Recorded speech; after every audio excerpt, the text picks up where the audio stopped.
great control to be angry. You wouldn't think so, would you? Angry usually means a burst of temper, the row, the smashed plate, the nice cup of tea after the sobs and sniffs. But that's not angry, not really. That's being a bit cross, annoyed, put out. Angry is waking up every day in the certain knowledge that you can't put right the wrongs you see before you, gross and unforgivable. Mind you, what's wrong to one person is fine to someone else, I'll grant you that, oh yes.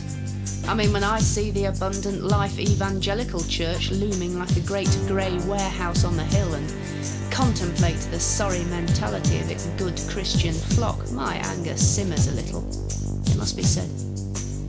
Now someone else might say that Christians are decent folk with moral standards and the welfare of the world at heart, and it's wrong to condemn them out of hand, even if that's what they do to everyone else.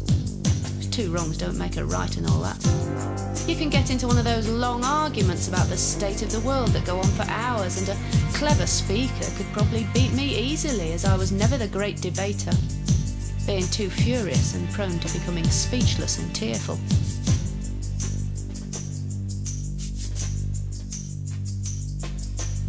Because it fills me up, anger, like a balloon full of fire, and it does tend to put people off, doesn't it? My gran thought I would grow out of it. Bolshy, she said I was, and when I'd had my share of knocks from life, I'd settle down and mind my own business. But that doesn't seem to have happened at all. In fact, it's even worse as time has slowly robbed me of all my heroes.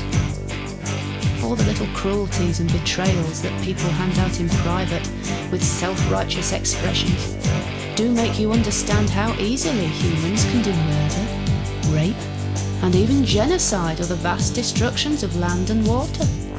It's just a matter of scale. What doesn't alter is the overwhelming ability of humanity to convince itself utterly that it is justified, that it had the right, that it was someone else's fault.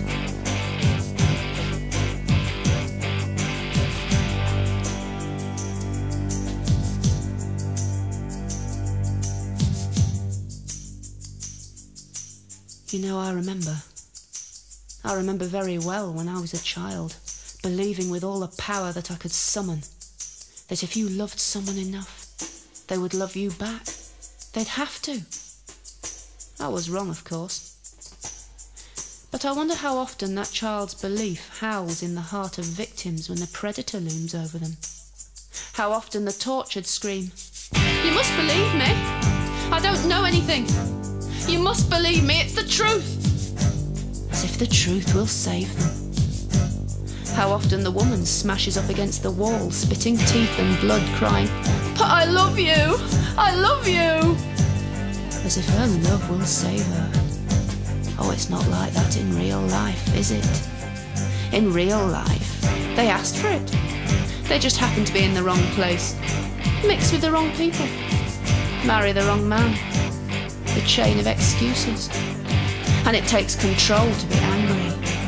You must be precise.